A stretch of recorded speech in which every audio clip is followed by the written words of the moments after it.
Electro and Bono Movie Power Hour.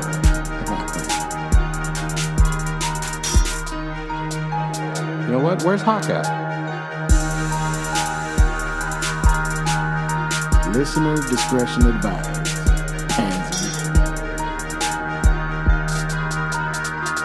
Welcome to the Electro and Bono Movie Power Hour. I am Electro, of course. Yo, what up? This is Bono. And Bono is back, yeah. We had to take a little detour into the land of the chick flick. But we are back again with the strong hour. Yes. Of movies. Of power. Powerful hour. You know, strength and power. For the movie hour. They're the same thing. Thanks for listening, guys. Make sure you follow, subscribe, all that stuff on the Instagram, Spotify. Give us some rates and reviews. Give us a little bit of love, you know. We're here again to talk to you about movies. This is the Movie Power Hour, of course, and we love movies here. And Bono loves M. Night Shyamalan. And Josh Hartnett as well. We love Josh Hartnett. That's the important thing. It's not just me. That's the important thing. I'll give you that. Mm-hmm. We're here to pay tribute to Josh Hartnett. It started back when Guy Ritchie put him in, what was that movie called? Which movie? The Jason Statham movie. Statham, The Wrath of Man. Wrath of Man. Yeah. I don't know where we're gonna go watch Wrath of Man, right? Mm-hmm. Who pops up? Yep. Josh Hartnett, the faculty man himself. Exactly. Okay, the H2O son, Jamie Lee's son. Legacy. He's done it all. He's fucking done it all. Survived it all. Dude. He already had a little bow on his career. He went on, he rode off into the sunset. I did Pearl Harbor. Yep. I fucking flew. Yep. Close to the sun. Yep. Just like Prometheus. He didn't want to fly too close. Yeah, right. Not like Shyamalan. Shyamalan flew straight into the sun. No, he's under kamikaze. No, he's under the radar. He's sneaky, man. You know, God. But he's bringing back Josh, and that's the important part. Joshua is back. Okay. We are talking about M. Night Shyamalan's new movie, Trap. Yeah, man. Starring Josh Hartnett, of course. It does have M. Night in it, just saying. Yeah, every M. Night movie has him in it. He can't fucking help himself. He did great this time, I think. No. Okay, we'll talk about it. Yeah, I guess we'll talk about it. Uh-huh. No, we will talk about it. Let's talk about Trap, Bono. This trailer came out, I don't know, several months ago. Right. I don't know if I saw it I eventually saw it in the movie theaters, but I don't know if it was a YouTube thing. I don't remember the first time I saw it. I saw it in the movie theater. Yeah, but obviously M. Night's always a hot topic of discussion. Last time we were talking about his last movie, Knock at the Cabin, which I liked. It was pretty good. I still haven't seen it, dude. Knock at the Cabin? Uh-huh. You're dumb. Oh, wait, yes, I did. Oh, my God. No, which is the other one that just came out? Wasn't there another movie? No. The Watchers or whatever? That was his daughter's. But still, it's part of the M. Night fucking legacy, okay? Just saying. Okay. It got bad reviews. I wasn't going to watch it. You didn't watch it? No. It's on HBO Max. You can fucking throw it on whenever you want. All right, you got it. If you want to watch The Watchers, go for it. We should watch it in respects to the man. You know I have no respect for the man. Well, we kind of have to. Well, I do have respect for him. Of course you do, you liar. He's just one of those directors, man. He's number one is fucking James Cameron. I hate him really unreasonable. I hate you, but god damn it, dude. I know he's a great filmmaker. Yeah. I just fucking hate him. Yeah. And I hate Avatar. And I hate James Cameron. And I hate M. Night. Even though both James Cameron and M. Night have made movies that I really fucking love. M. Night hasn't made a movie that I love for a very long time. Okay, I was about to say. What's the last movie of his that you love? Man. The Sixth Sense. No, probably Signs. I really love Signs. Oh, fuck. Signs is great, dude. Dude, okay. So I rewatched Signs. I hadn't watched it in a very long time. watching it with the new like Hate for the M. Night. new hate vision that I have for M. Night. Guttural disdain for this man. So watching it through those eyes, I was pretty like, I think Signs is kind of bad. No. First of all, I don't know. Now I have to rewatch The Sixth Sense. I have to rethink my whole. You think that's not gonna? What are you gonna say next? Well, the Unbreakable's not fucking. Fuck, I don't know. I have to go. I fucking love Unbreakable. I love The Sixth Sense. I love Unbreakable. Wow. Those movies are masterpieces, in my opinion.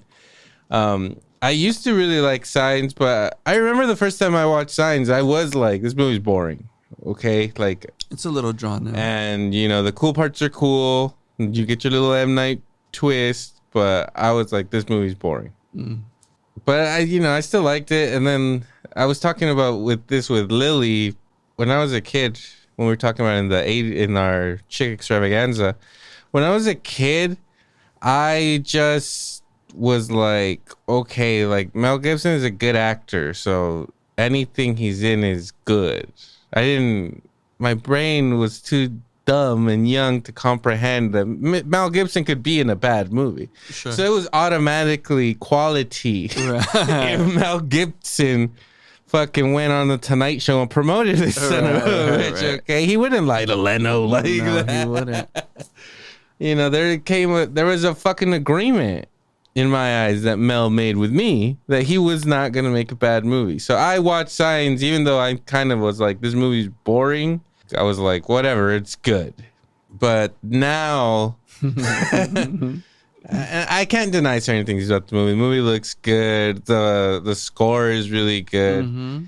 I see the high influence that Alfred Hitchcock has on fucking M. Night. It's very present in Trap. Like I don't know how many Hitchcock movies you've watched, but they call him the master of suspense, my man. Right. I know we watched Psycho, and that movie's all fucking like on the edge. Like fuck, these people are all making bad decisions. Right. This is bad situation for everyone. You start thinking about yourself in the situation, what you would do, and that is what M. Night does for the most part with his movies. Kind of presents you with some fucked up situations where you got to be like, fuck, what would I do? This is a terrible situation. Right.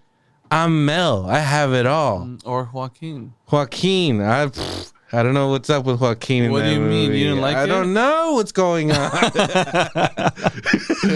I think I never noticed the dialogue in these movies. Because we were off mic talking about the fucking 1997 classic Volcano starring Tommy Lee Jones. And I was telling Bono that I didn't know if Tommy Lee Jones was trying really hard or not trying at all. Right. I could say the same thing about Mel in this movie. I don't know if he's being fucking deep and trying to make a great performance, or if he's like, the words that are coming out of my mouth are really fucking stupid, and I don't know how to fucking play this scene because nobody in the world talks like this. Right. Well, he's also a broken man in that, a he reverend. Forgot to talk. Yeah, he lost his faith. He didn't know how to speak. And what's wrong here? What are you saying? To me, he mastered that character. Right? I guess. You know what I mean? I don't know what you mean. It's the Patriot. All right, let me just tell you some greatness. Emotion in the Patriot. Well, there's the one scene in Signs where he gives you the one where he was like, all right, they are paying me millions of dollars. Let me give them. Fine. Let's not let them forget what Mel can do. Right. I know I hate the Jews, but God damn it, can I act? I'm great. Despite the Jews, in spite of the Jews, they couldn't hold me back. Not these tears, not this career. Yeah. I am Mad Max. I'm a patriot.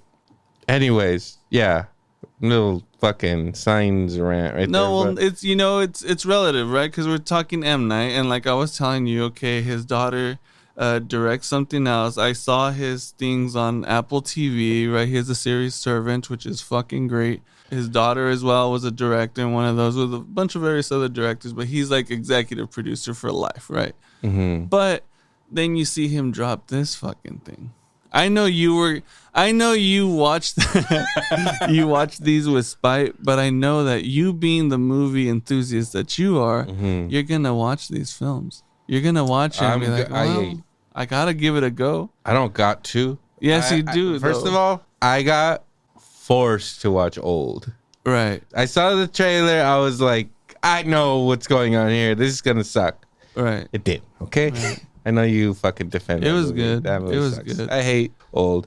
I just think your hate for him got amplified because of Glass, and it's something. Not Glass. Go back. I think it's either our first or second episode, and our producer Ozzy let us down for that because it was a 2-part episode where I went through his whole career. Right. And I let the world know what I thought of What M. Night. But then the first episode got lost. Oh. So we never got the recording of what I thought about M. Night's early career. I don't remember where the episode that we have on starts, but it kind of starts in the middle and it ends with Glass. But you can't fucking sit there all smug, look at me like I'm fucking crazy. When you look at his filmography, the Glass is not the reason. Glass sealed the deal. That's what I mean, though. But since then, you've really been like, fuck you. He has taken all our goodwill and just fucking spat in our face. It's 6-7 times. Okay. He's like, yeah, I made the fucking Sixth Sense. This movie's a masterpiece. Yeah.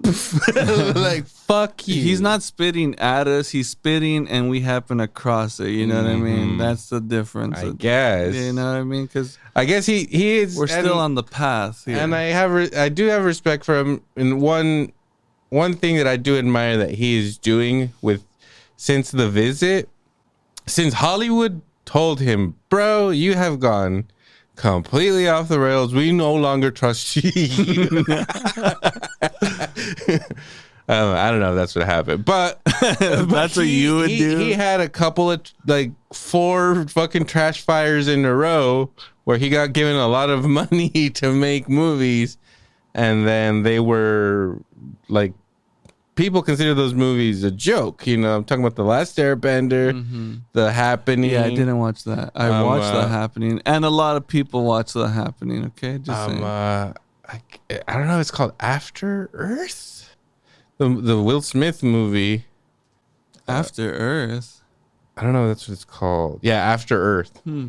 A Will Smith movie that Will Smith wrote. And told Shyamalan to fucking back him up. And Shyamalan's like, hell yeah, of course. Absolutely. You and Jaden, yes. I can make this. So, yeah, we got Last Airbender, Lady in the Water, which... I didn't watch that. Exactly. So, you can't sit there and defend this man when you haven't seen his bananas bullshit. Yeah, but I'm also seeing the shit he's doing now, and it's great. It's not great. His stamp is on the writing. He's executive producing Servant. The Visit is good. Great. 6.3 out of 10. Split was the one where I was like, wait, is Shammy back? Talking 7.3 out of 10 on IMDb. Like I said, before that, it was the fucking Lady in the Water, 5.5. And I hadn't watched The Visit either, bro. There's a couple episodes where that's mentioned that I'm going to watch. Yeah, we were all waiting for you to watch The Visit. And I watched it, and you know what? Wasn't a bad movie. No, it was actually pretty good. I know you were super scared, and I was like, okay, well, this is I was scared? What do you mean I was scared? Of The Visit stuff, right? The old lady. Yeah. And I'm like, okay, super terrified. I was like, okay, cool. It did throw me off, the white kid rapping, but that's what fucking is crazy. Okay, I don't know why he throws something like that in every one of his movies, where you're just like, what the fuck are you doing, M. Night? Anyway, 5.5 for Lady in the Water, 5.0 for The Happening, 4.0 for The Last Airbender, 4.8 for After Earth. That's 4 fucking stinkers, right? In a row. He takes a break because we're in 2006, 2008, 2010. He's going every 2 years.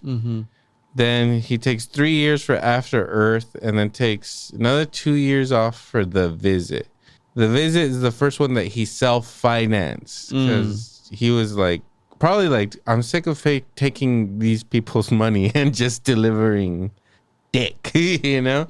So he was like, I'm going to start paying for my own shit where nobody's going to tell me what to do. No studio is going to have any fucking influence, tell me I can't do this, can't do that. Right. I'm going to pay for the entire movie, film it, edit it, all this shit.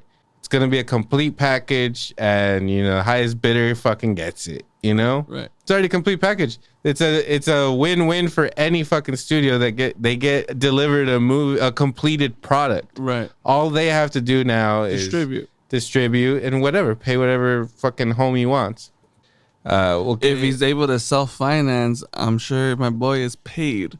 And well, fucking, I don't know how much they paid him for Last Airbender. He must have fucking. I'm sure he got money. He still got his money. Okay, so then he does Split. 7.3. It's a big jump from his 4.0s and The Visit that had the 6.3 to Split 7.3. This movie is liked. Right. I went to see it. James McAvoy's great in it. Fucking Shammy twist. Fucking Willis is back, baby. And this was a fucking secret, unbreakable sequel. One of the coolest things that's ever been done in a movie, Yeah. I think. I've never been that excited at the movie theater being, it's David Dunn! With a bunch of fucking 20-year-olds that were watching it, 18-year-olds that were like, who's that old guy? Right. This is diner scene. What is this? That last part didn't make sense. And I'm going, oh, fuck! Holy shit! And then it's awesome because she's like, oh yeah, what was that other guy? What was in the wheelchair? What was his name? And Mr. Willis just, Mr. Glass. Yep. And you're just like, shit. Wow. You know, fucking David Dunn's gonna fight the fucking beast. And here comes Glass. Epic storytelling on Split too, though. That was a right of a movie. That's all fucking Mackie right there, He crushed dude. it, man. That new Mackie movie is gonna be fucking great. We'll too. see. I mean, dude, Come on. James McAvoy, I think, is a great actor who, I don't know, sometimes his decision in making movies is strange. James McAvoy should have been like a fucking top tier fucking star. I don't feel like he ever got there, you know? I mean, the closest is the X-Men movies, but I mean, those are going to be successful No matter what. He doesn't have to, it's not like, oh, fuck, James McAvoy? Right. Let's go. Right. It's never happened. Well, I think that's why these outside of the box movies are like the part of the gamble, right? It's just kind of like, it's like Cage, you know, fucking long legs, bro. You know what I'm saying? Some crazy shit. Love it. Fantastic. Anyway, Glass sucked. And then we got Old, the 5.8, Knock at the Cabin, 6.1, and Trap has a 6.0. Yeah, but look at that Servant, though. That Servant rating is, Servant 7.4. you know what I mean? Yeah. 40 episodes. Trash. 4 years. 4 years. It's college 2019, right there. It's college. 2023. And then he hits us with this. Trap was released on August 2nd, 2024. Actually, so it has a 6.2 out of 10 on IMDb, 55% Rotten Tomatoes, 65% audience score. It stars Josh Hartnett, of course, as Cooper. Ariel Donahue as Riley, his daughter. Shalika Shyamalan as Lady Raven. Yep. I have thoughts there. Allison Pill as Rachel. Harley Mills as Dr. Josephine Grant. And Jonathan Langdo Yep. as Jamie, our favorite fucking... Say it, please. No. Go ahead, please say it. Our favorite exposition dump Right. character in the Oh, movie yeah. that just fucking lays the plot out for you. That's what you were gonna say. Okay. Okay, go on. So Mr. Shyamalan self-financed this movie, $30 million of his own money. Yeah. Oh, you were telling me some cool shit about this movie in particular too. Yeah, so we were just looking at the trivia on IMDb.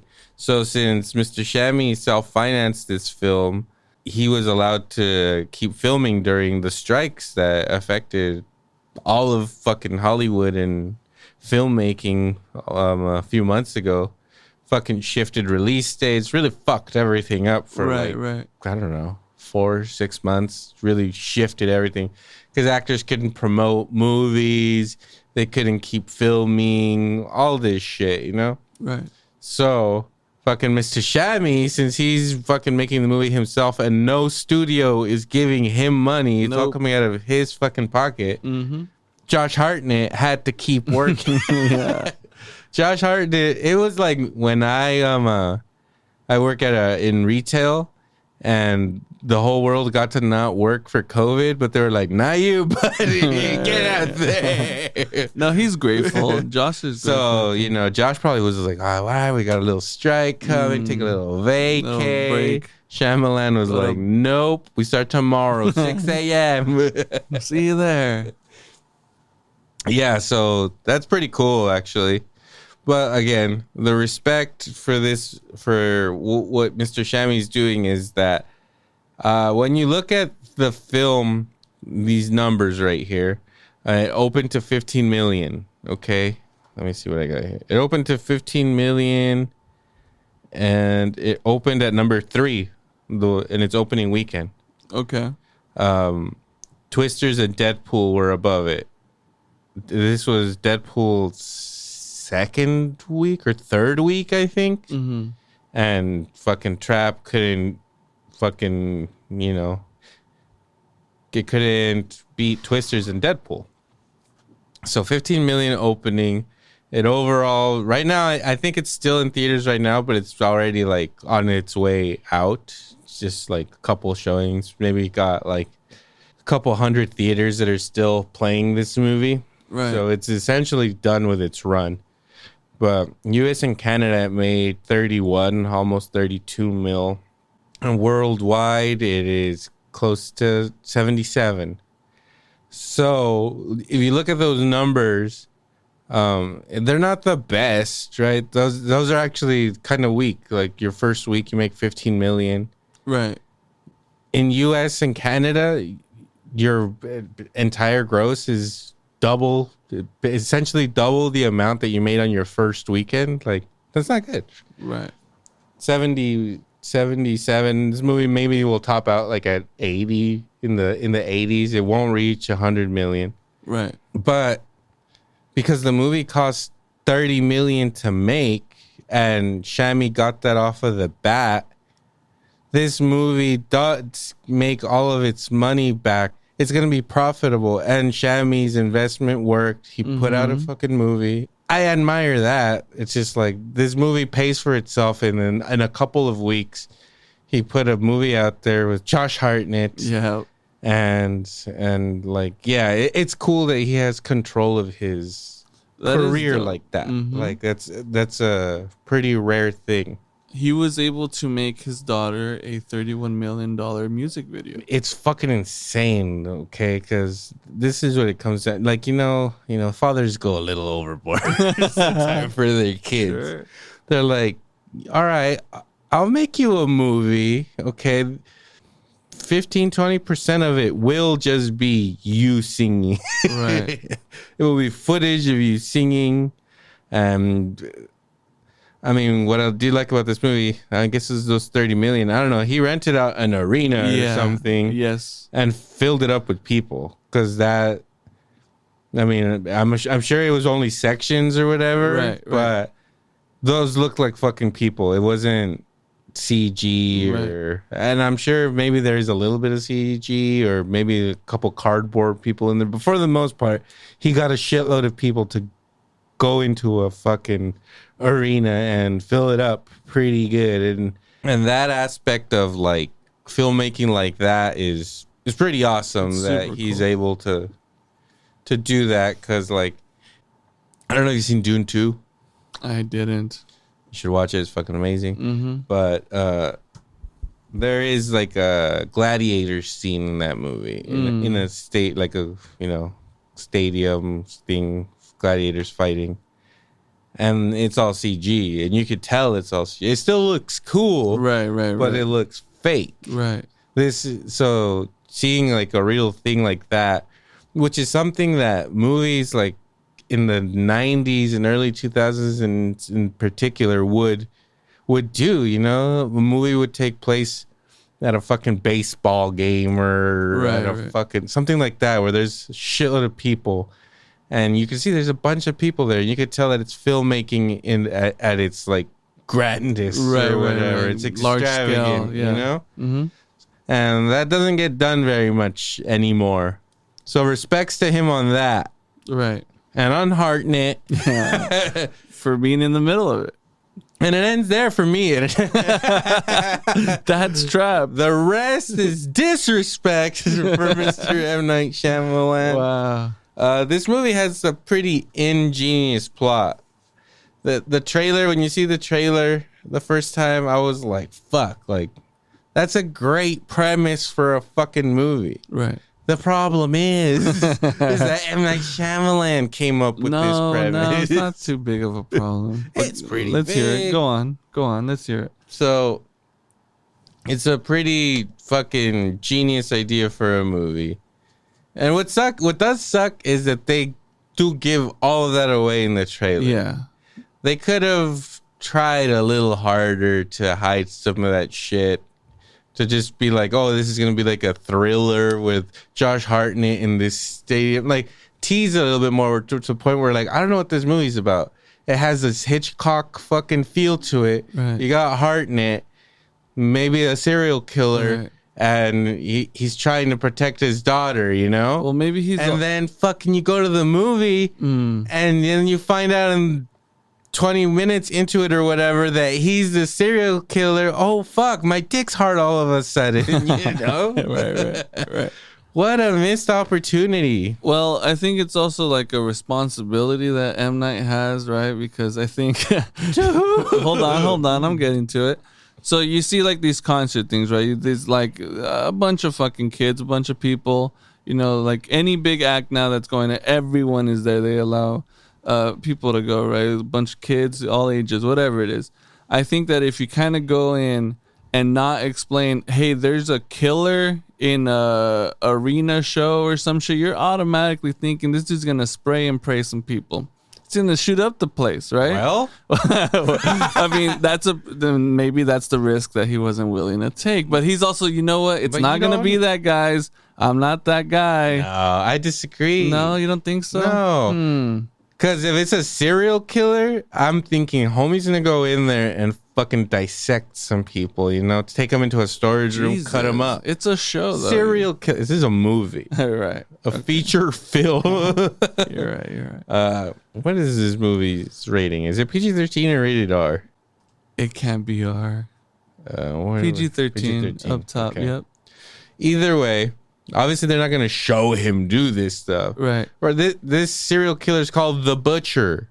Okay, he butchers people up. Yeah, you're right. So you could be, you don't expect the butcher to show up and fucking spray the place down. Yeah, but just like the Bay Harbor butcher, it was really Dexter never used a gun. He never used. No, but he had his used a blade every time, and you know that. he had his tools. You can't take a fucking butcher's knife into a arena.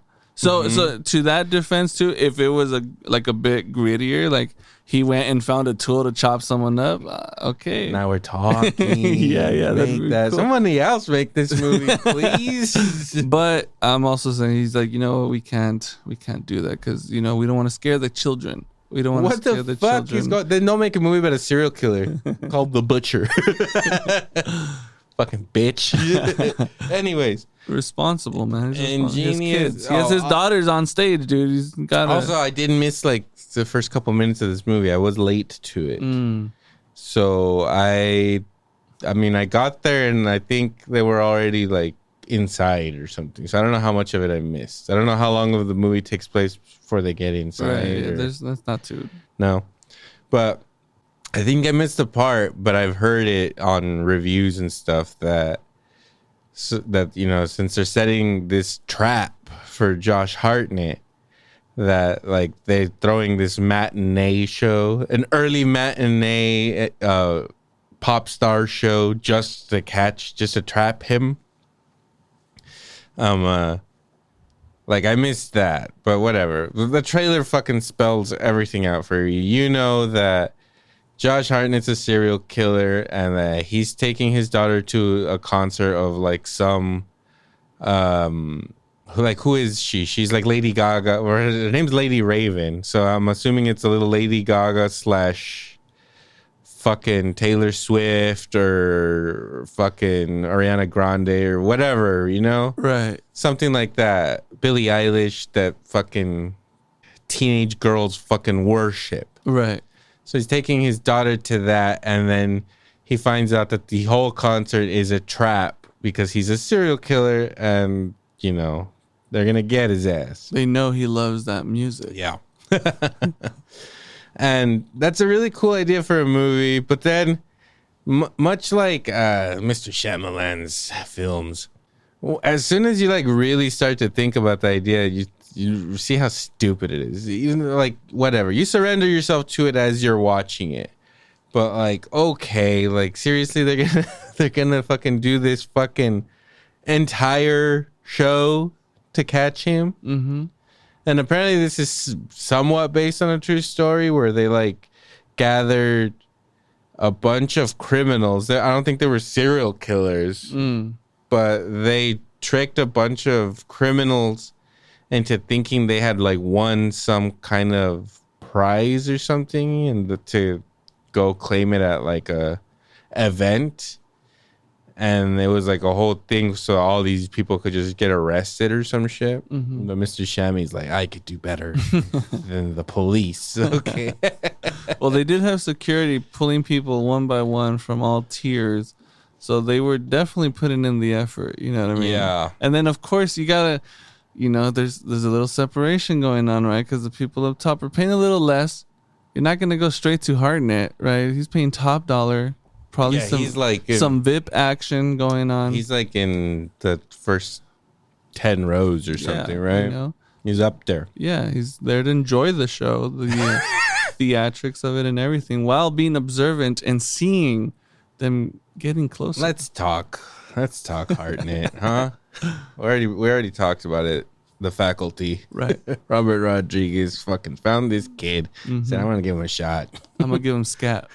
Scat. He played the role of Zeke, of course. Yep. We used to watch The Faculty a lot. It was like on HBO or something all the time when we first got like a satellite dish. Yep. Yep. So we watched it a lot. And that movie has a lot of great actors in it, including Josh Hartnett. So, I mean, he was in that. He did Black Hawk Down, which is a fucking hitter of You know what? fucking I only movie. watched that movie like when it came. I haven't. Are you fucking yeah, man. I haven't. Please I need to rewatch. go home and watch Black Hawk I Down will, dude. tonight. I will. First of all, everybody's in that movie. I don't know if you knew that. No. Everyone's in it. Like way before, like Tom Hardy's in that movie. Way before he was fucking famous. Tom Hardy. You got Ewan McGregor in there. Wow. Josh Hartnett, of course. You got that fucking idiot that played Mr. Fantastic in this horrible Fantastic Four movies. No, I don't know his name. He was. Did you watch the last Bad Boys movie? Yes. He was the bad guy in that movie. Spoilers for Bad Boys. Who the fuck was the bad guy in that movie? A little spoilers for Bad Boys here, guys. Sorry if you haven't seen it yet, but of course, Big Willie's ex-girlfriend has a man in that movie who I knew the minute the movie started. Bad guy. Like, Right. I just knew, bro. He was like in a Right. white suit. He was just hanging around being supportive. I was like, bullshit. He's a bad guy. It's up to no good, that one. Yeah, from the beginning. I was like, this actor Wow. who's not like whatever A-list or anything, but he's, you know, he was Mr. Recognizable. He was Mr. Fantastic Yeah, for 2 recognizable. Fantastic Four movies. Right. And he's just in this role of like, whatever. Okay, babe. Have a good day. I was like, shut the fuck up. He's the Right, bad guy. He's gonna right. double cross him. Right. That guy. Do you remember him? No, I don't. Damn, faceless. Yeah. Well, anyway, he's in it. And who else? Oh, Smalls from The Sandlot is in it. Oh. Fucking everyone's in that movie. Tom Sizemore. Everybody's in it. All right. Watch I'll check it Black out. Hawk Down, please. And thank you. Mm-hmm. But yeah, Hartnett, like we said, he took a little break, came back, and he's been in like 2 or 3 Guy Ritchie movies. And then obviously he was in fucking Oppenheimer, which we're like, all right, Hartnett's fucking Bro, back, he baby. did Because he was like great. one of the main characters for like the first hour and a half of that movie. He's pretty prominent in it. And we're just like, fuck yes, Hartnett is back, Fuck dude. yeah. Fuck yeah. And then we see that he's going to be the star of this trap movie. And I think, I mean, Josh Hartnett is what makes me get through this movie and being like, okay, like he's good in it. He's fucking great Yeah, in it. he's awesome. And we do get that weird ass dialogue, you know? Like that shammy dialogue that I'm just like, what the dick, you know? Right. But I think that Josh Hartnett does a really good job of like acting like a fucking crazy person. Right. That like hides it really well. Like that's what this whole like fun part of the movie is. Right. Him just like bullshitting his way through everything. Every situation. Yep. And like just like watching him like improvise and come up with things and being like, okay, I'm gonna fuck this person over really quick just because I saw that, and now this person's fucked, and Right. and now maybe I could sneak out of here. Mm-hmm. Like that's the part of the movie I enjoyed. The part of that the trailer promises, which is like not even half of the movie, about half of the movie. And then after that, like I am not enjoying it as much because it starts to get more and more like, okay, bullshit, you know? I mean, what was bullshit? Dude? Okay. Come on. What the fuck? What are you talking about? He got away like 19 times. Well, like it escalates. He gets out of a worse and worse situation every time. He's like over here in a SWAT fucking. He got into SWAT gear in like 30 seconds. I like that scene. That was a good scene. Getting coffee, get out the way. Bumps into No, one. not that. That's cool. That I'm was talking cool. about when he sneaks out of the house and then fucking subdues a SWAT guy, takes all of his gear, and somehow gets into the car before anybody can realize. You know, it's like okay, efficient. And then Miss fucking Shalika over here, like Jesus. She's an artist. Dude. Yeah. Like Shyamalan directed her video as well. And, Good. and then he did this masterpiece, this music video for her. But she was going as Lady Raven. Lady Raven, which I was already like I'm annoyed by how much time they're using to just show her music, which I mean I get it. Okay, like you're like being like, yeah, you know what? Daddy's gonna make you a pop star. He's gonna make you a pop star. You'll fucking. How about I make you basically the second lead of this movie for the third act? How about you take over the film? How about you show Josh Hartnett what it's like to fucking run the show? Right. Get the fuck out of here. She didn't do too bad, though. She didn't do too good. You know? She didn't do too good. And whatever. I respect that. Apparently, she wrote something like 13. She made a whole record for this movie. Right. I guess I respect it. I'm not into that kind of. I can't tell you. That's a commitment, bro. I can't That's some tell real you if that's stuff. good music or not because I can't. I don't listen to that bullshit. It sounded cool. It sounded cool. Have you fucking fired it up? No. I probably should though, just to get a listen. You don't listen to that shit. I don't, but I mean, you can recognize some beats, right? I don't listen to Post Malone. I'm sure she didn't come up with the beats. That's what I mean, though. Like, at least that production side of it sounds cool. Right. The music sounded like whatever bullshit that is playing, I guess. I don't know. I really don't know. I've become an old man and I was never very like into I don't listen to hip hop. I don't listen to hip hop and I don't listen dude, I still listen mainly to like old music. Even when I was young and the popular music, I wouldn't listen to most of it. I've always been weird when it comes to music. So I definitely don't know what the fuck people are listening to now. Right. I listened to a lot of Taylor Swift at work, which I never even knew was Taylor Swift for years. Right. I was just like, this is just like... Come to find out, you're like, this is a great song. Let me just find no one in this world can deny Shake It Off, okay? I don't like that music, but I'm over here like singing it when it's playing. Shake it off, you know?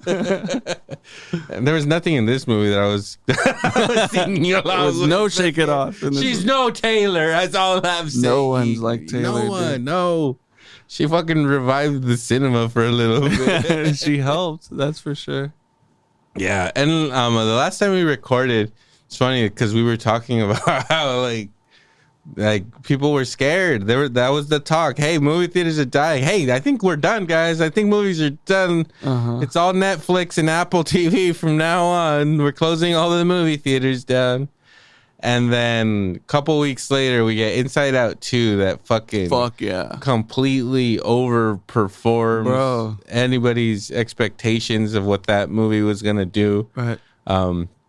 Did you watch it? Fuck no. I haven't watched part one. You haven't seen part one? Grown man. I have no reason to watch these movies. What the fuck do you mean? They're great movies. You have a reason to watch them. Yeah, but I watched Inside Out beforehand. I watched all these other ones before. What are you talking about? We watch animated films all the time. I mean, unless it's like Toy Story or something, I'm not really gonna watch it. Wow. I stopped. I mean, whatever. Like, I think the last times that I was like actively watching these movies was in the mid 2000s with like Wall-E and dude, you still haven't even seen Cars. That's what I'm talking what about. The fuck? You watch Wall-E and not Cars? Wall-E. Dude, Gio loves that fucking movie. Wall-E? He says Wall-E. He says Eva. It's fucking great. Well, first of all, fucking Wall-E's beautiful. Yeah, okay, that movie's a fucking dude, masterpiece. Inside Out's on that tip, bro. Anyways, so like, yeah, like Wall-E or like Ratatouille. These were the last times where I was like, oh, like I'm gonna watch the new Pixar movie every year. Right. I kind of stopped doing that. I mean, obviously, if you throw a Toy Story 4 or Toy Story 5 at me, I'm gonna watch it. It's coming. I know. Did you hear Mr. Quentin's opinion about Toy Story? Did you hear him? No. A little Toy Story. Was he being rude? He wasn't being. It's saying about like it being like perfect. He said it was a perfect trilogy. Right. And that part 3 is one of the best movies he's ever fucking seen, and like a great way to end a series of films. And that the fact that they made a Toy Story 4 is kind of disrespectful or like meaningless to. He was basically saying like they already ended it as good as you could do it. Right. But it's and so he's saying, he's all like, I don't give a fuck if Toy Story 4 is good. You've already fucking ended it perfectly. Right. Which I agree with. But I fucking love Toy Story 4. Bro. I think I might like it more than part 3. Part 3 is fucking really Part good. 3 is hard because you see Andy Lecco of Woody. But part 4 it hits a whole different fucking thing. Yeah, but I think because Woody's got to do Woody, okay? It's all been about fucking Andy, right? How about we have a little Woody time? Yeah, you know? we get some shiny nods. We get some Yeah. cool stuff. Right?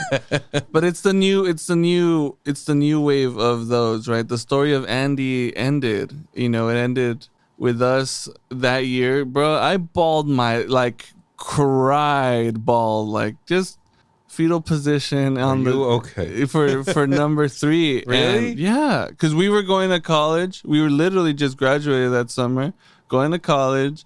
Fucking Andy's letting go of all this shit. You're like, Andy, no way. And it fucking hits a different level, right? But then this one hurt just as bad because, I mean, the gang is breaking up and it's the new journey for What do you think Toy Bonnie. Story 5? Let's guess right now. What do we think Toy Story 5 is going to be? Forky's going to be a huge part of that. For sure he is. Well, how is Woody going to, like, come back with the guys? Because Woody's outliving he's fucking balls deep into that porcelain doll. You know? Right. He's feeling how smooth porcelain can be. Bo And Peep. she's getting the wood. So I don't know. How is it gonna, like, what's gonna be the crisis that's gonna bring Woody back? I have no idea. Is Buzz gonna show up being like, they fucking killed fucking Jesse, dude? We need Whoa. Toy Story 5. Woody's revenge. Now we're talking Kill Bill, but Woody style. Him and Bo Peep go take names and kick asses, dude. All right. Who the fuck killed Jesse? Wow. Torturing. Oh my god, I think we got something. Bullseye's fucked up in the side over They there. use Bullseye to, like, fucking, they trap her. No. Trap her. No, to torture. Oh. They tie a rope. Oh. They tie some ropes. They use Bullseye to either tear toys apart or drag them until they're dead. Damn. I think they're gonna use Seems appropriate. Bullseye. They're gonna use RC, of course. Oh. How can you kill somebody with Potato Head? You, like, lock them in there? I don't know. We gotta think of. RC wasn't there though anymore. Is RC gone? Yeah, he was. Well, we're gonna bring him back. Oh. RC's gonna come The back. new version. RC was there in Toy Story 4. In 4? The movie starts with them saving RC. Yeah, but then it moves forward, right? No, he's there at the house. I can't remember. Yeah, you're right. I think I'm gonna have to watch. No, because that was still their house because they were taking Bo Peep out of the house. It was a flashback. Uh-huh. Great fucking flat. Dude, the water looks That movie's so good. Yeah. Yeah, so I mean I Trap agree. was not I agree, good. Tarantino. Trap is not good. Tarantino, I agree. Let's just talk about Toy Story 4.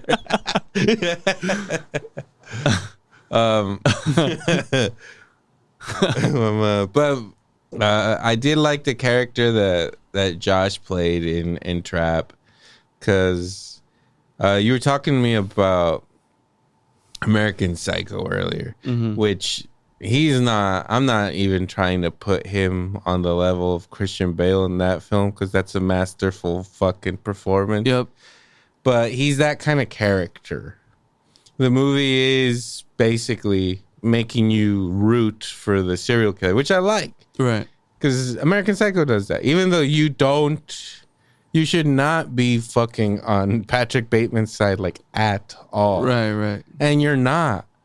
But he's so fucking You're enjoying the funny ride. Yeah. He's so hilarious. that, like, you're down and you don't want him to get caught. Right. You're sick.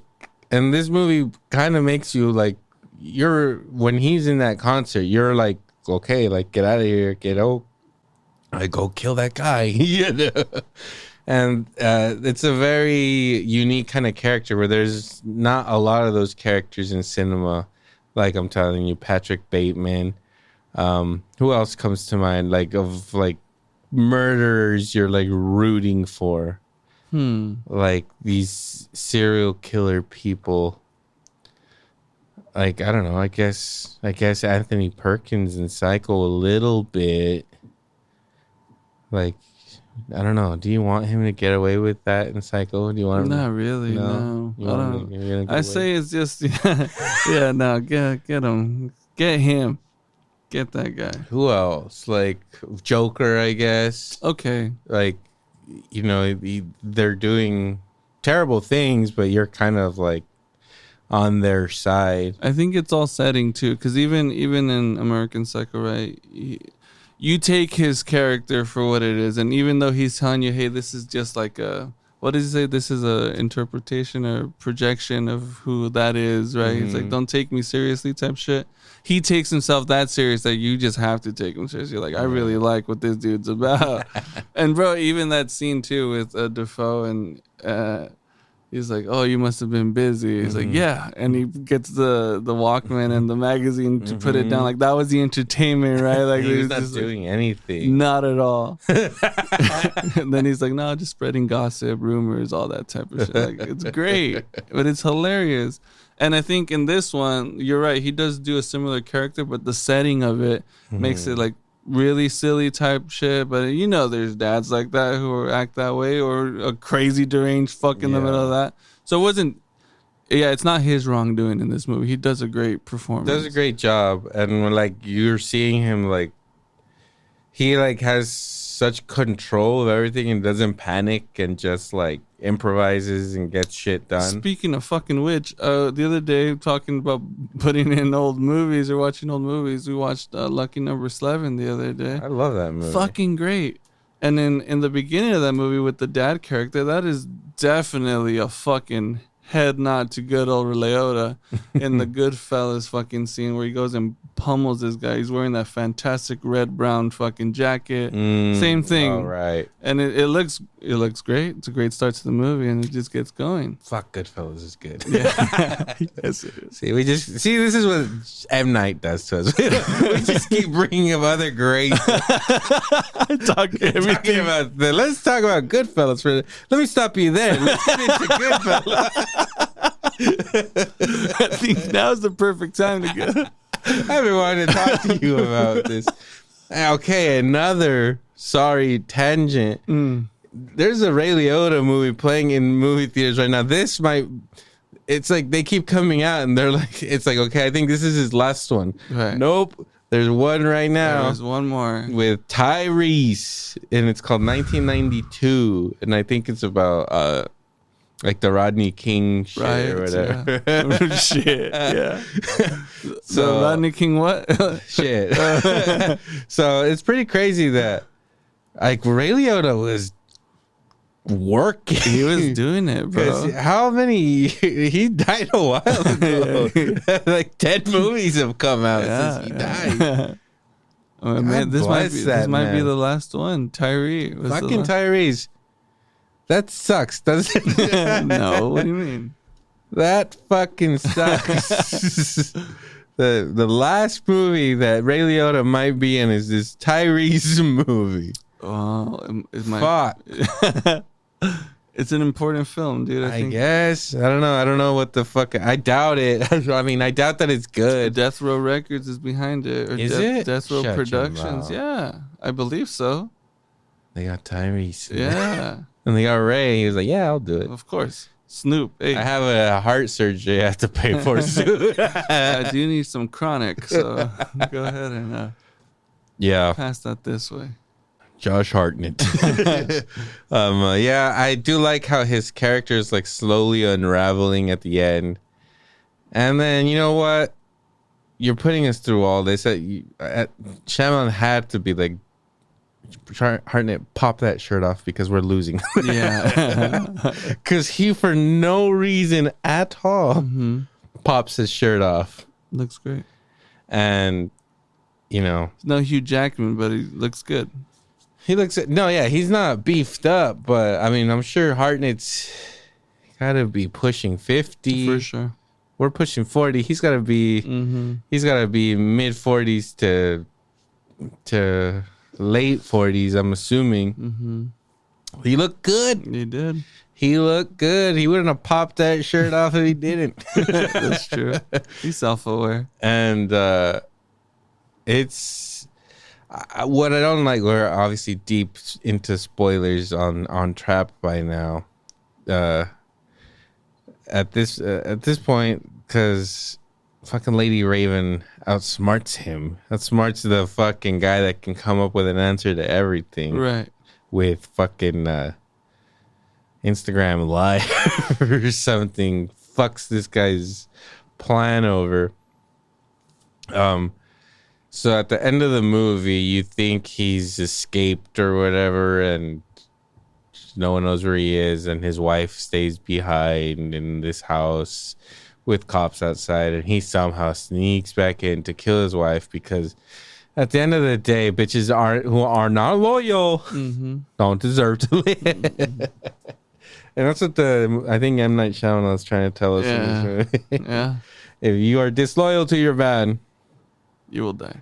he will take his shirt off. And so I like that part at the end because he's finally like, okay, this is me. Like, I'm crazy and I'm going to eat this pie. Right. And I really like his acting in it.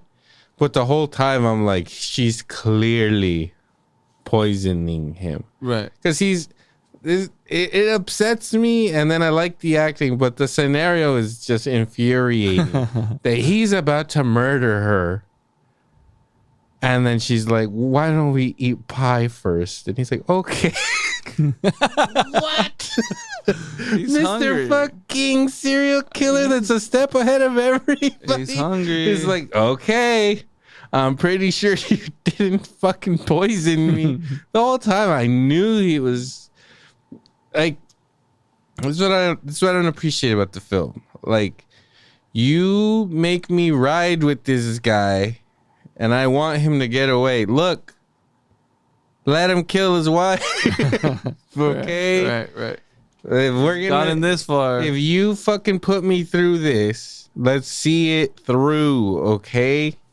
Let him kill her for being disloyal. Because at the end of the day, he was still a good dad. What, are we going to crucify him for that? He was No. a great dad. Great dad. Backstage and everything. Yeah. Full access, dude. That was great. All I had to do was manipulate M. Night Got him right in. with a little fucking cancer, little white lie.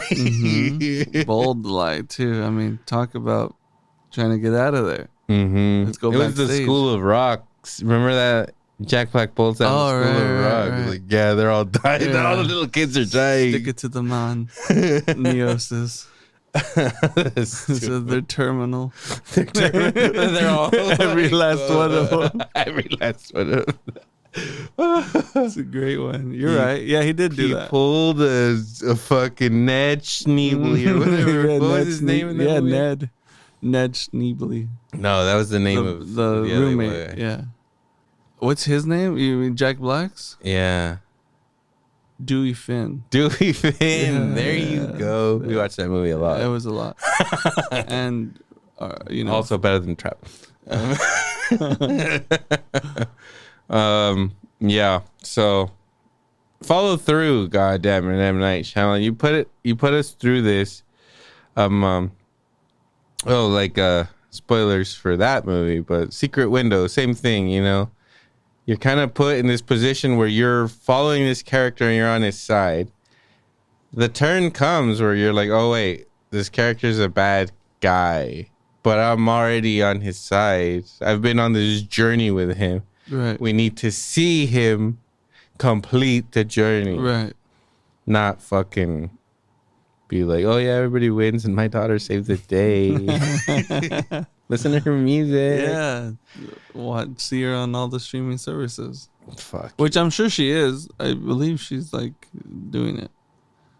But that's just the story of a loving father. I guess made a whole movie. He says like, I'm gonna give Josh Hartnett another shot to make you a pop star. How about that? Essentially, I think Shyamalan's saying that he's the killer.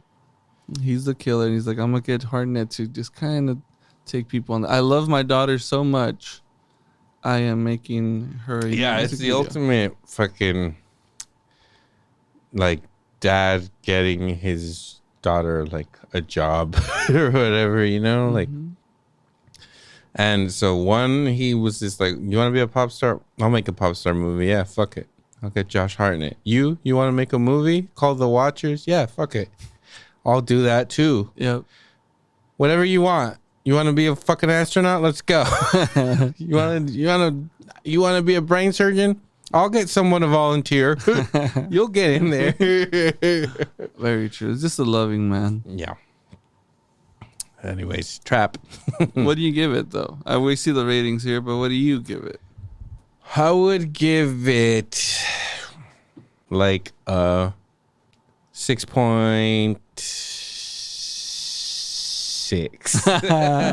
I'm at a 7. All Hartnett. 7, yeah. All Hartnett. Hartnett for sure. I know you liked that Jonathan Langdo character as well. Yeah. Well, you could have stopped talking about him. He's got a lot of charisma. Yeah. The guy that kind of lays down the plot for you, right? Well, check this out. check this out. They told me not to tell anybody because I'm endangering the whole fucking operation. But here we go. Yeah, check this out. Check this out, homie. Yeah.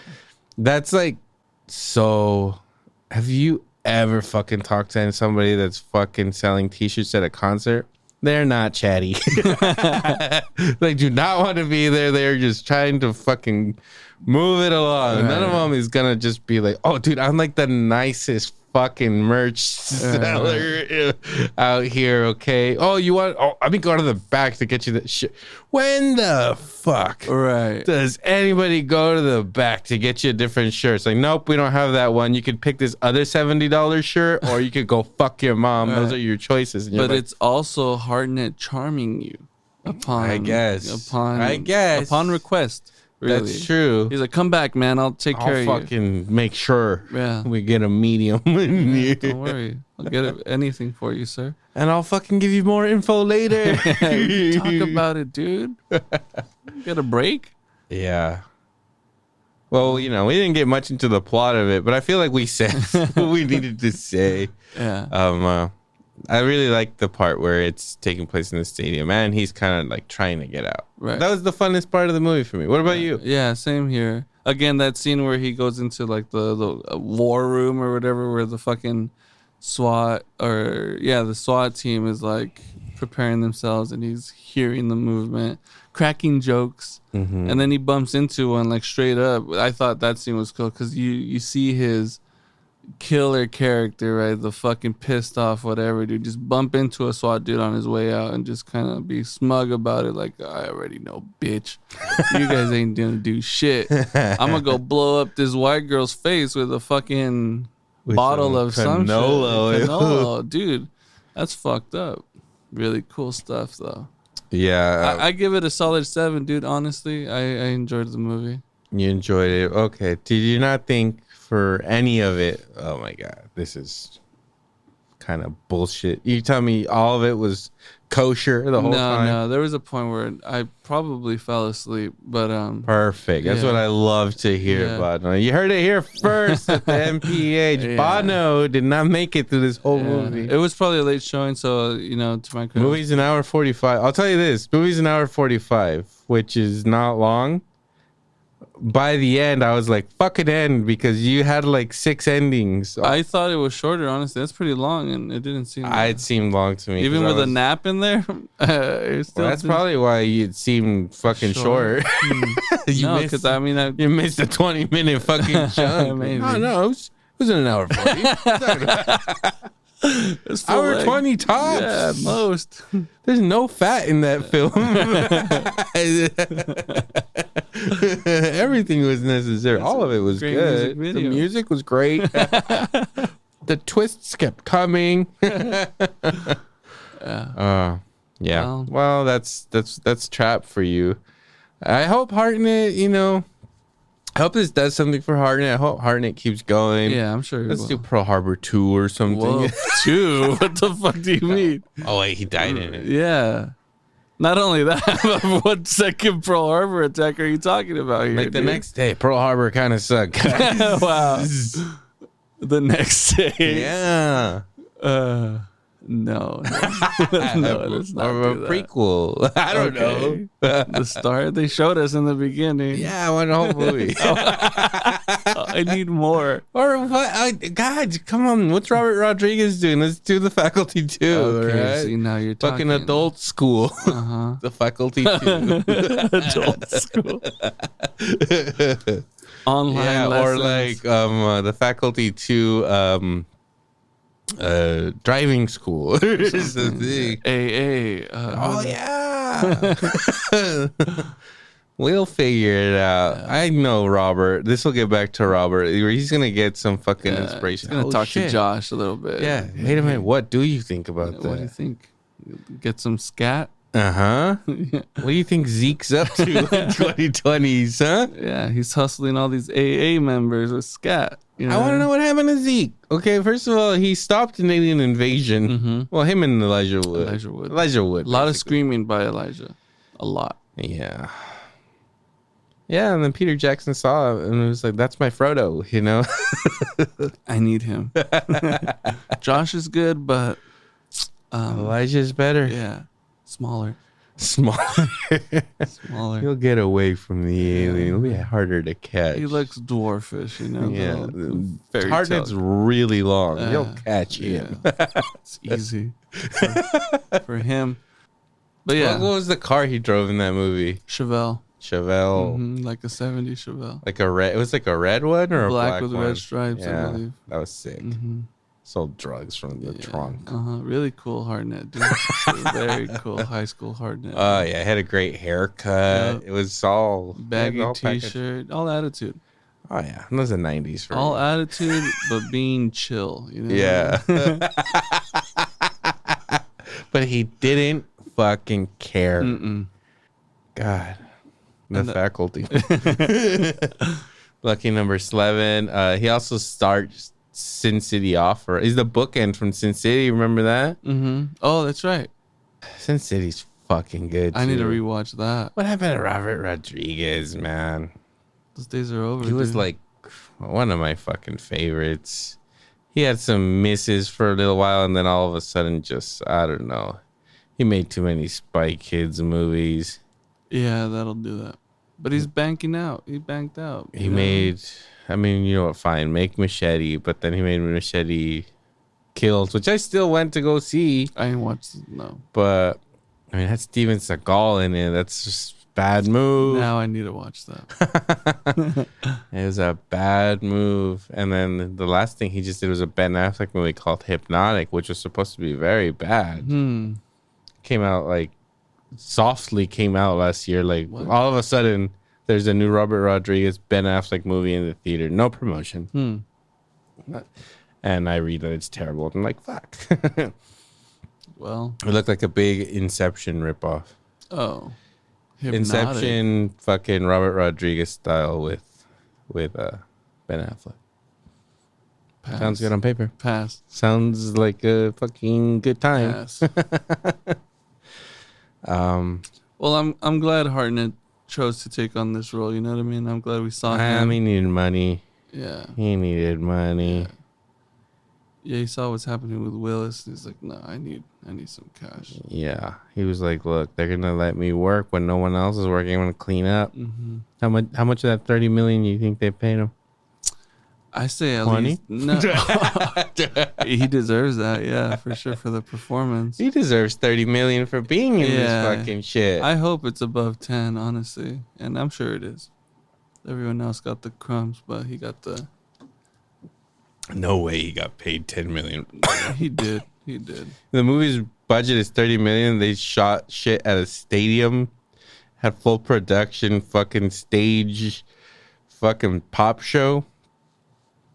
He'd be lucky to get $1 or $2 million for this. No, 10 million. 10 million? You think they wasted? It's worth 10 million. Of course it is. Then it would have been a $40 million movie. You're right. Anyways, that should wrap it up for fucking Trap. It was all right. Lil Lil's gonna speak on this too, though. We're gonna touch back on this you guys because loved it. I'm curious. I need to hear from her. Yeah, you guys are fucking Shyamalan apologizers. No, but so- you know, sometimes she has good points. So let's hear what she has No. to say. I'm curious to hear what she has to say. Now I know you're going through something. You think that Lil has good points? When it comes to Sham, yes, all Sham. Mm-hmm. And I know you haven't watched Servant. That's why, dude. I'm not going to. Dude, stop. I'm sick of fucking Apple, man. They're killing movies. What do you Apple needs mean? to stop. They need to stop. Get out. We just keep making iPhones, bitch. Leave movies and television shows alone. Because no one's watching them except for you and Lily. Because I hear about all these shows, right? They don't get advertised. No. None of this shit's advertised. All of a sudden, it's just out. Yeah. And that's what I'm fucking hating about streaming. We were talking about it earlier. You just asked me if I watched this Benicio del Toro movie on streaming. I don't fucking care about fucking streaming movies anymore. Some of them maybe, but the last one I watched was the Beverly Hills Cop one that came out on Netflix, and it was just because I had never watched Beverly Hills Cop, and I ran through part 1 and 2, and they were fucking awesome. Great. So then I was like, all right, let's see if Eddie still fucking got it. He does. For sure. Okay. Absolutely. Did you watch these? I haven't seen it, no. Fantastic. I mean, it's not fantastic, but it's good. Right. It's good. But the only reason I fucking watch that shit is because it's Eddie Murphy and it's a sequel to a, beloved franchise or something. But all these movies that are just coming out and streaming that, like, I don't know. I feel like they're fucking watered down shit, like it just doesn't almost feel like a real movie anymore. Like they're just straight to video shit now. I don't feel the care or something of like making something to be seen on the big screen. No, none of this shit's ever gonna be on some of it. Right. But this shit is just fucking being thrown into this streaming service, not being advertised. All of a sudden, I'm hearing that there's going to be a new Brad Pitt, George Clooney movie. Fucking awesome. All right. Hey, it's going to be on Apple Plus. What the fuck? Why the hell would you fucking deprive me of seeing They got fucking Ocean's 11 or, Ocean's 14?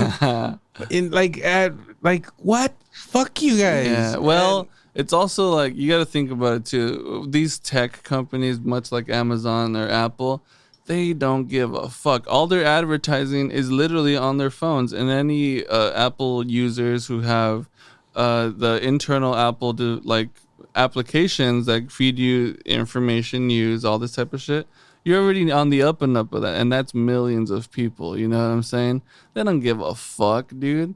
Fucking Disney ruined it, really, I think, with Disney Plus and making all these shows and all these movies. I mean, when Netflix started making movies, the movies still felt like they meant something. Because it was a big deal that Netflix was making this big-ass movie or something. Right. Never been done before. And then everybody jumped on the fucking train. Now there's fucking 30 fucking streaming services.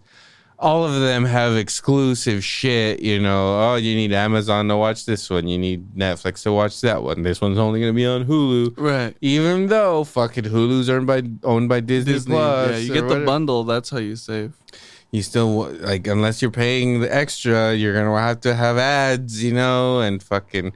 This one's coming out on Peacock, don't forget about Paramount Plus. This one's exclusive to Paramount Plus. That's true. Who the fuck knows how many good movies or bad movies or whatever that I'll never watch because they're on Paramount Plus. like fuck, and that's what's killing the movie theaters, and it's just like watering down movies. You know something I miss, man? What do you miss? Paramount's Great America. Absolutely. Dog. It's still there. It's there, but it's no. Bro, you know how dope that would be right now at a Paramount fucking theme park? Yeah. Top Gun, buddy. I was a fucking child and we were hanging off that motherfucker, okay? There's some real stuff. Oh, yeah. I believe Beverly Hills Cop 4 was shot there. I think. At fucking Great America? Yeah. It's tight. That's pretty awesome, yeah. And I remember watching that and I was like, wait a minute, that's fucking Great America.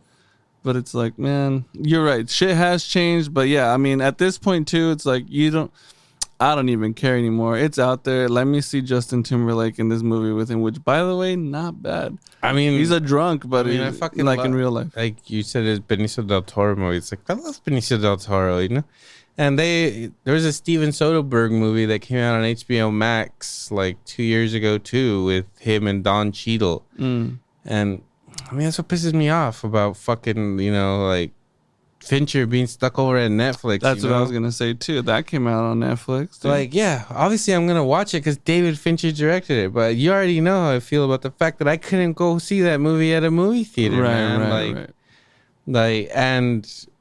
Like, at least Netflix. I mean, so Apple was releasing their movies in theaters and spending unreasonable amounts of money on making these movies.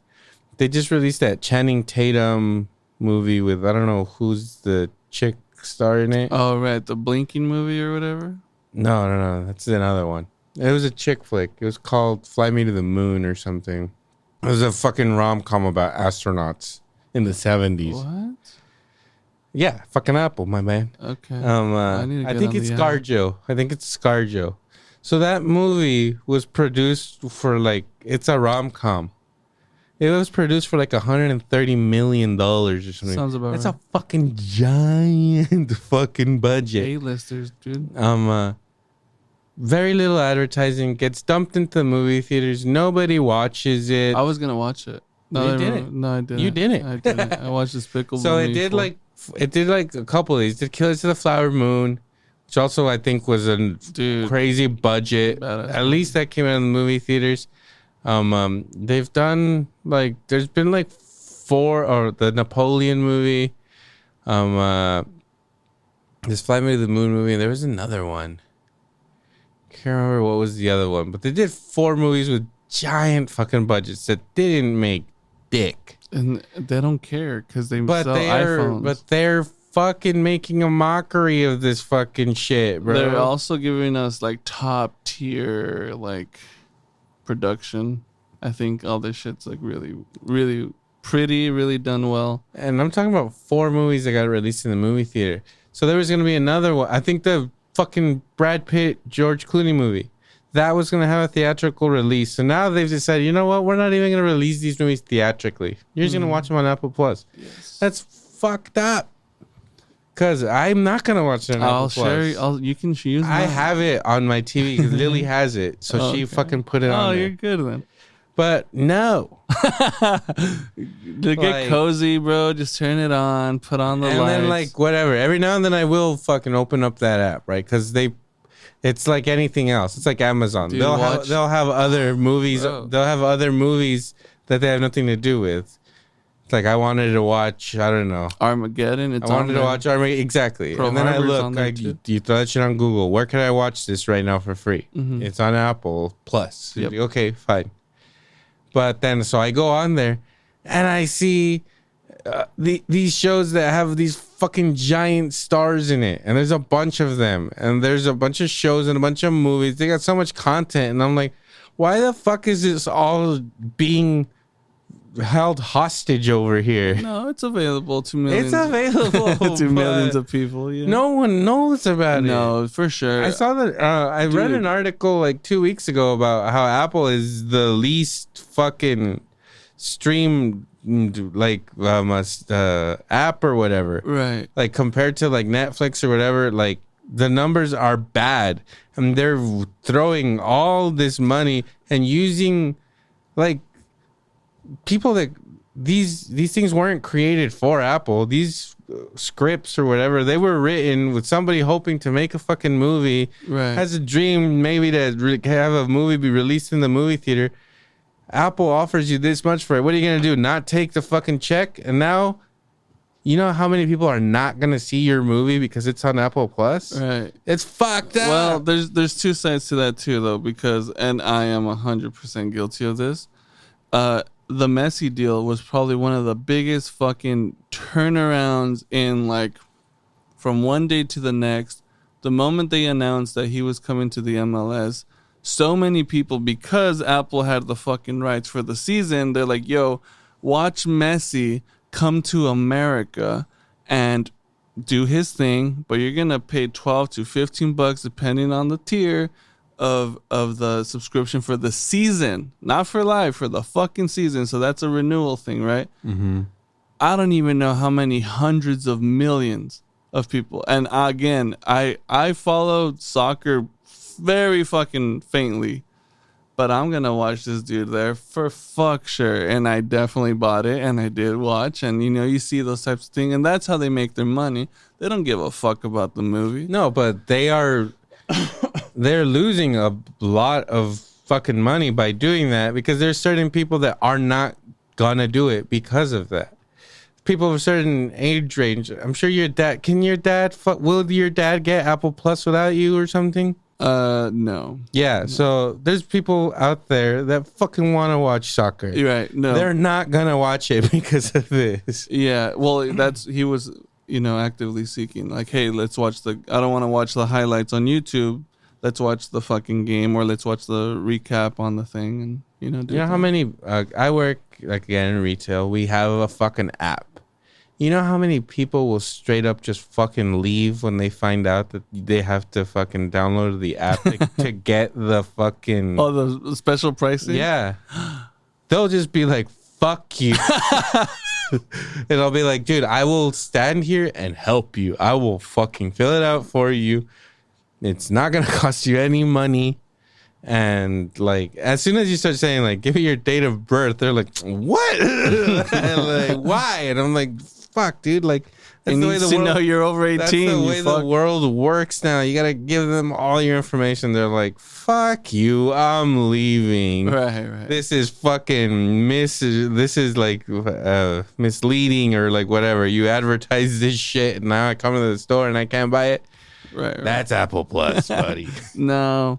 Again, there's great stuff. That new Jake Gyllenhaal series is on there too, which is fucking fantastic. Exactly. I don't even know what it's about. You know why? Because it's not. Oh, dude, it's so good. It's not advertised. It's so good. I mean, like, no, sir.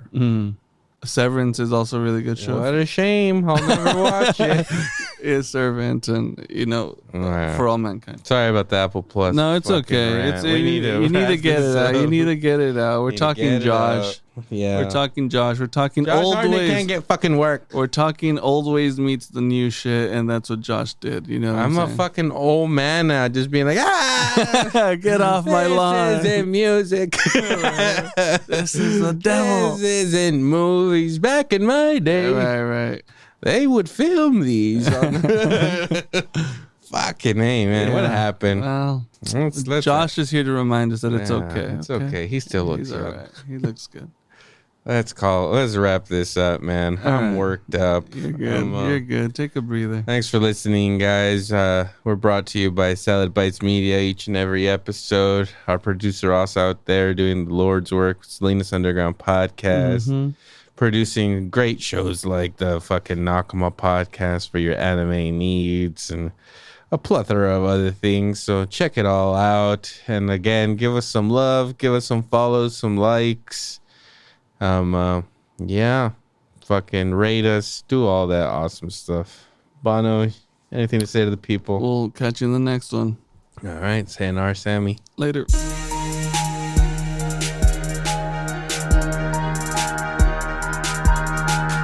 The Electro and Bono Movie Power Hour.